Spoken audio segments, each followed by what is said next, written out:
1,77, die sind doch wahnsinnig. Alter Verwalter.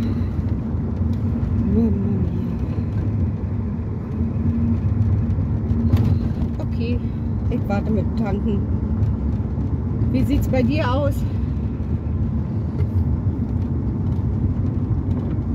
Ja, ich bin jetzt unterwegs, mal schnell in den Garten gucken und Häschen füttern. Naja, was man so macht. Ich wünsche euch auf alle Fälle einen wunderschönen Tag. Bis dann erstmal. Tschüss. Oh, meine Haare stehen zu Berge.